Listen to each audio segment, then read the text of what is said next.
Hi guys, this is Alex here, also known as Geodude96 on Twitter and Tumblr, and this is my first video Q&A. Now, the first question I'm going to get out of the way here is one that I responded to on Tumblr, forgetting that I wanted to save it for the Q&A. So, an anonymous Tumblr user asked, how evil is Caitlin Snow in the comics? And I'll read my answer here. She's redeemable. Her powers basically make her a heat vampire. She's always cold, so she's always desperate for warmth, which is why she keeps freezing people to death, so she can absorb their body heat. So she's basically a villain out of desperation. She's actually one of the main characters in a miniseries that came out last year called Forever Evil Argus, and where she teams up with Steve Trevor, who is one of the Argus bosses, an Air Force colonel, and also a traditional love interest of Wonder Woman, to try to rescue the Justice League because she believes that Firestorm's powers can cure her and make her a regular human again. So, you know, it did a good job of giving her a understandable, sympathetic motivation.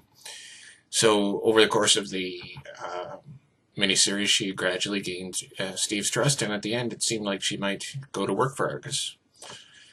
So and the other thing about Caitlin is that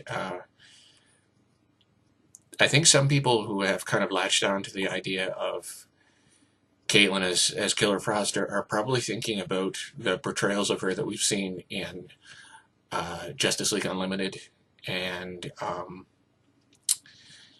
Superman, Batman, Public Enemies, the movie, and Young Justice. But the thing about that is none of those were actually Caitlin. There have been several Killer Frost characters in the comics, and Caitlin only appeared in the current comics, the New 52, and any of those animated appearances were other characters before her, so they're not the same person. Okay, moving on to another one. Oh, yeah, here it is. Oh.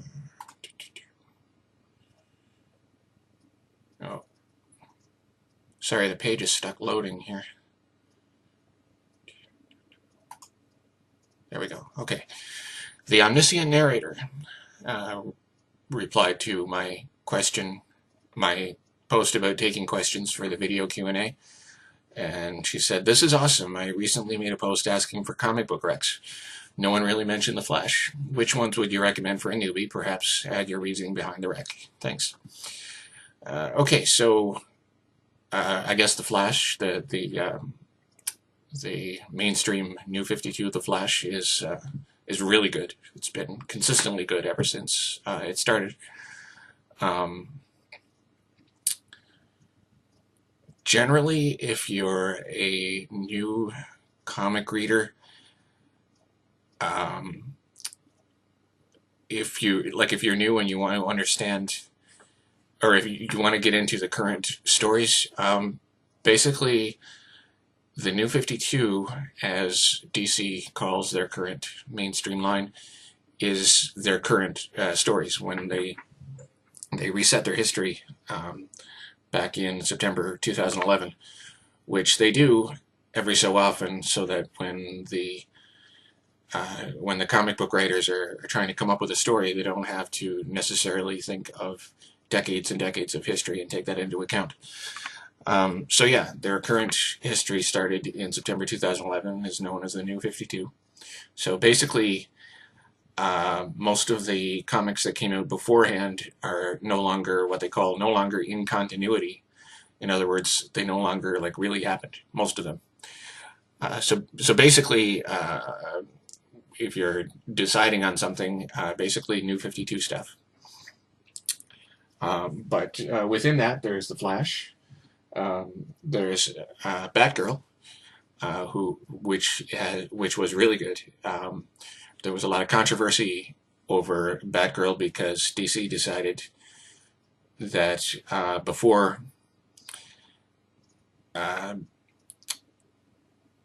in the previous universe, she had been paralyzed and was a hero known as Oracle, who was the kind of information broker for the superhero community. But when they reset their continuity in the New 52, they decided she would be healed and she would go back to being Batgirl. So there was some controversy about that because people were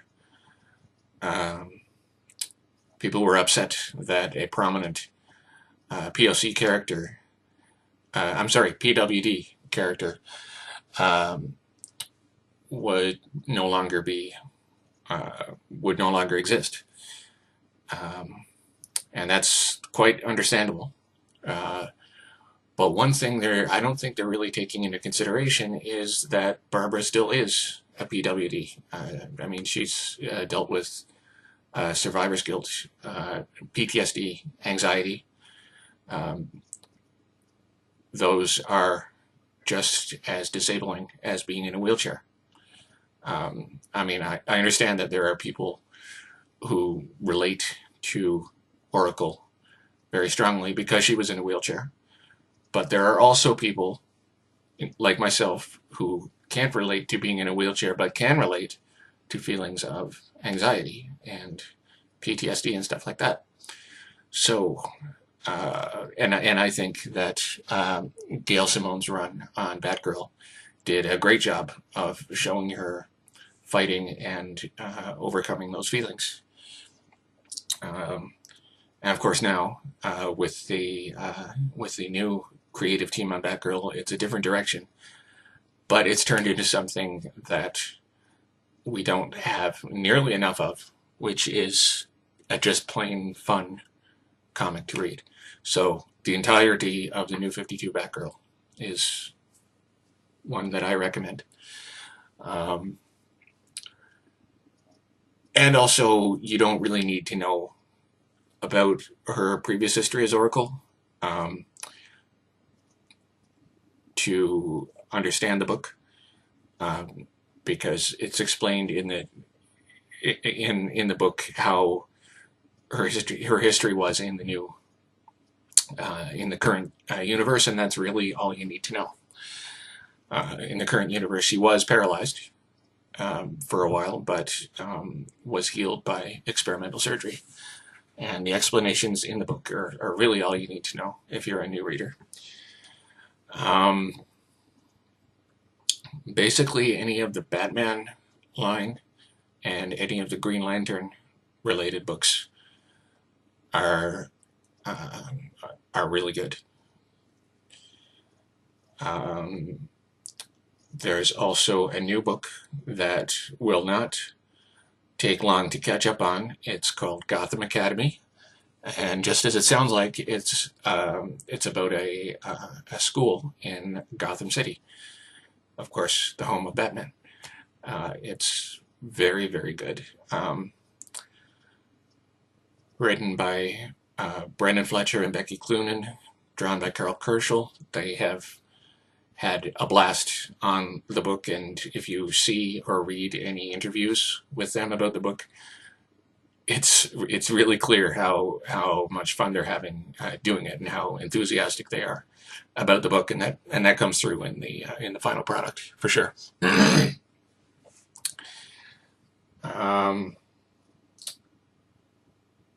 So yeah, Batman line, Green Lantern line. I'm just looking at my trades here to try to jog my memory. By Batman line, I mean Batman-related books like Batman, Batgirl, and so on. Yeah. As for, and I'll throw in one for outside of the New 52 as well. Brian Q. Miller did a run on Batgirl, a different Batgirl by the name of Stephanie Brown, who that was really, really good, a really fun book. The problem is the trades are out of print, so in order to actually buy the series, you're pretty much restricted to doing it digitally on Comixology. But as long as you don't mind doing that, that book was a really fun read, um, a really endearing character who went through a lot in her history, although you don't necessarily need to know a lot about it before you start the book. It's just really fun. And also completely outside of mainstream comics, Young Justice. It was an animated series, and it also had a tie-in comic. The tie-in comic is canon to the series, so they both kind of go together. And it's a kind of a DC Universe-wide series. Does a really good job of kind of introducing you to these characters, especially for a new reader. Just like how some fans of Arrow and Flash are interested in the comics now because of the characters in the show, Young Justice is the kind of show that might get you, show and comic that might get you interested in certain characters in the show and interested in reading more about them in the comics, in the same way as some people do for Arrow and Flash. Young Justice as well, the trades for that are also out of print, but you can still buy the entire series of comics on Comixology. Excuse me, I need something to drink.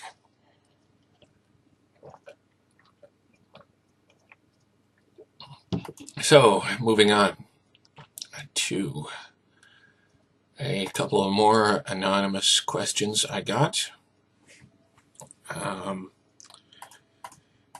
Okay, the first one here, well, there's three at once here. Okay, so anonymous user says, could you maybe talk about what's different about the Flash and Arrow TV shows compared to the comics, and what it is that you enjoy or dislike about these differences? Okay, so that first, Arrow, Flash and Arrow TV shows compared to the comics. It's kind of a loaded question. The Flash, let's see. In the comics, the Flash doesn't have any special association with Star Labs.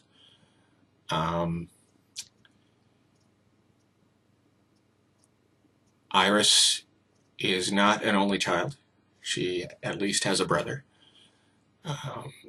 That's where Wally West came from. Wally is Iris's nephew in the comics. Harrison Wells as a character does not exist in the comics, although the Reverse Flash obviously does.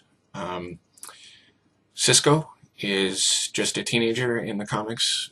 He is not a mechanical engineer. He's still a teenager. Caitlin's profession is tweaked a little bit. In the comics, she was a scientist. And of course, in the Flash show, she is a geneticist and bioengineer.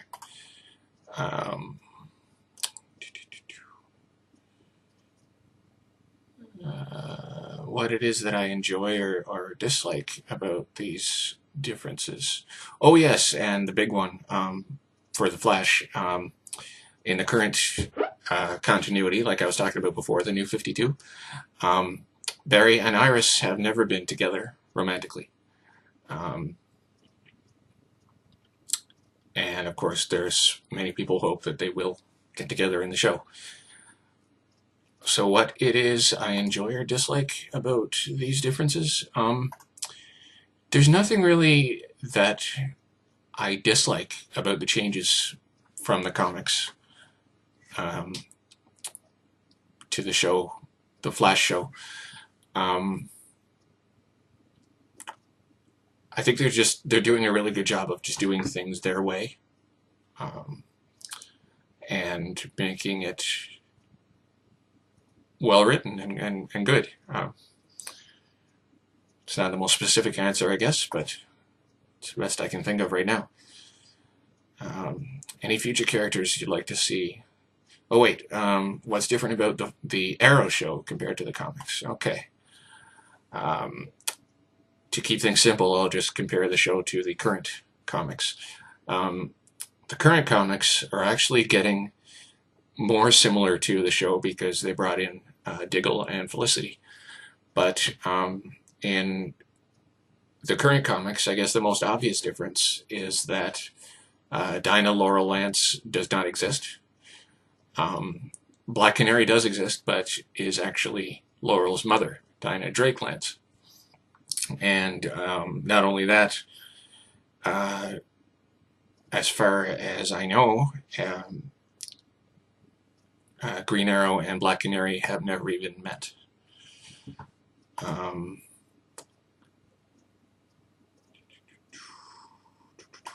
yeah, Thea doesn't exist in the comics. Her character was, we were told from the beginning that her character was based on Mia Dearden, who was the second Speedy. So yeah, she doesn't actually exist in the comics. In the comics also, Roy and Oliver don't get along. They did at first, but then and it was kind of hidden as to why. It was never really revealed as to what broke them apart. But recently in the comics, it was shown that Roy didn't like the fact that Oliver had hid his identity as Green Arrow from him, and that's basically what led to them splitting up. Although Roy ended up becoming Arsenal anyway. Roy also had also battled drug abuse and alcoholism in the comics, and that didn't really happen in the show.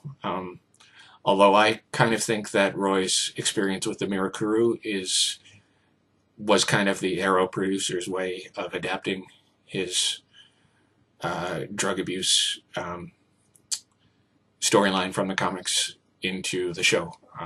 Roy's drug abuse actually didn't just exist in the current comics; it was before that as well. So it's kind of a part of his story.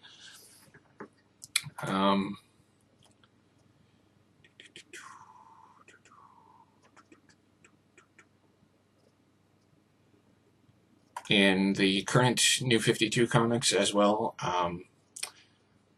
Oliver's mother wasn't killed by a villain. She actually died of cancer.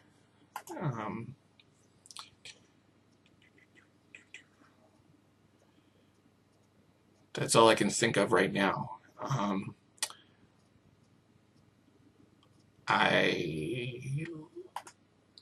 What I enjoy or dislike, nothing in particular. I just generally think they've done a good job of adapting from the comics, not necessarily making everything the same, which they don't have to do. They've just done a good job of adapting from the comics and kind of making the story their own, which is the best approach to me. Any future characters you'd like to see on the show? I'm going to consider this for both Arrow and Flash. I'd love to see the Question. Victor Sage or Renee Montoya, although Renee is currently in the Gotham show, so if the Question were to show up, it would probably be Vic Sage.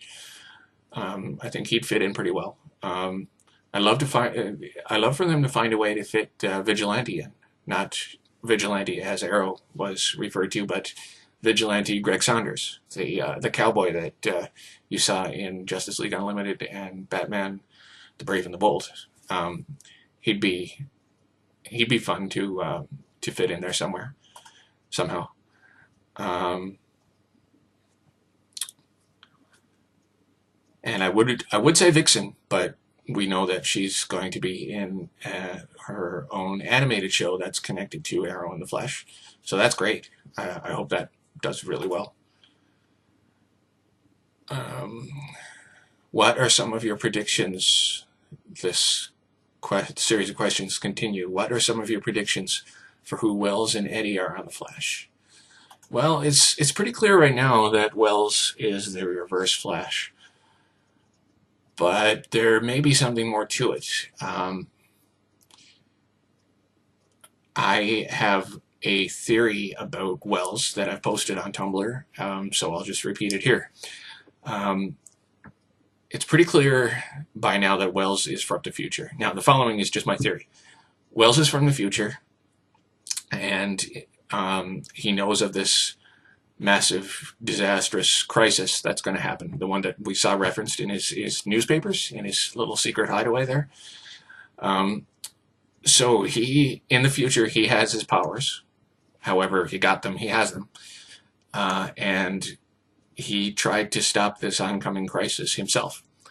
But at some point, he either failed or realized he was going to fail. And as a last-ditch effort, he went back in time, and in order to create a new speedster that would be better than he was and hopefully be able to stop the crisis and save the future like he failed to do. So that's my theory about his motivations. We know there was a notable scene in where Reverse Flash kind of took a long look at Eddie and didn't attack him or anything. Now Eddie, you may or may not know, his name is very similar to Eobard. I'm not sure how to pronounce that, but Eobard Thawne, who in the comics was the Reverse Flash. So either he's the same character or he's related. So it's possible that Eddie is actually an ancestor of Harrison. Harrison being from the future, came back in time. Eddie could be like his grandfather or great-grandfather or something like that. Which would mean, of course, that Eddie ends up romantically together with someone, be that Iris or someone else. Okay, now a next set of anonymous questions here. I'd like to know who these are from. I mean, I understand if you don't want to reveal who you are, but it'd be nice to credit these questions to someone. Anyway, I'd love to hear you talk about the separation of universes from TV and movies for DC. Are you looking forward to the Flash movie? What storylines do you think the movie will explore? Again, there's a bunch of questions here. Separation of universes from TV and movies. I think ideally they'd be the same universe. It would be great. But as Stephen Amell has been telling us, logistically it would be hard to do and keep the same schedule of filming and episodes that that they're doing now for their shows. Yeah, the actors just wouldn't be able to film a movie and work as much on their shows as they do now. There just wouldn't be time. Ideally it would work, but realistically it doesn't. Am I looking forward to the Flash movie? Yeah, sure, but I find it hard to look forward to things that are so far in the future, because it's almost like a waste of energy to really think that much about it. I'll start really looking forward to it when it's like a couple of months before its release. But maybe that's just me. What storylines do you think the movie will explore? Most likely it's just going to be his origin and probably the origin of one or two of his villains. I mean, it is the first Flash movie after all, so most likely they're just going to do an origin story. Do I watch Gotham? Yeah, I've kind of lost track with the last few episodes when they went on hiatus. I'm kind of a few episodes behind right now, but I will catch up. The simple fact that I am behind now and I am caught up on Flash and Arrow means that I like Flash and Arrow better than Gotham, but I still like Gotham. It's kind of fun to watch. I like Flash and Arrow better though. Are there any other villains you'd like to see on Arrow? Okay, I mentioned some characters I'd like to see in the previous question, but specifically villains? Well, most of Green Arrow's villains have showed up on this show in some form.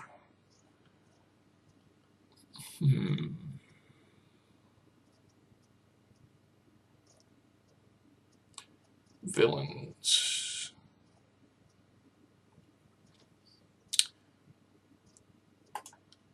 And including a few other villains that aren't really Green Arrow villains. Like, it's kind of surprising and contradictory of DC to allow a major Batman villain like Ra's al Ghul to show up on Arrow when they won't allow any other Batman characters to show up on Arrow or Flash.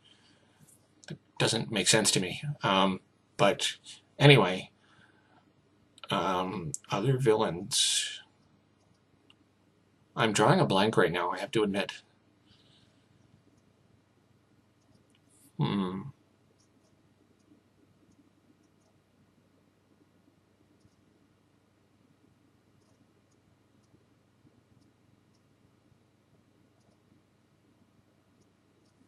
Yeah, okay. I'm drawing a blank on that one. Sorry. Do you think Merlin will stick around as a character? Yeah. Yeah, I do. Now that he's bonding with Thea, and now that the Team Arrow is going to probably try to get her away from him, there's still, I think there's still storyline there. Next question. I've been afraid for a while that they'll kill Henry, Barry's dad, off of the show, the Flash show, of course. Any thoughts on that? I haven't really considered that very much.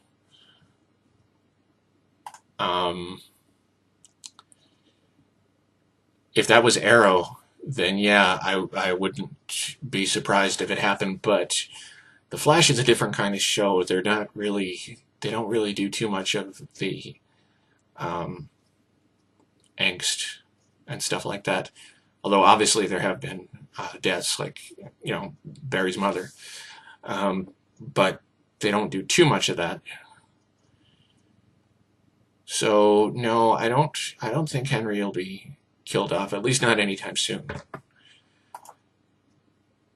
Okay, so that's the end of my questions. Wow, I've almost gotten half an hour out of this. So yeah, thanks for your questions. Maybe we'll do this again.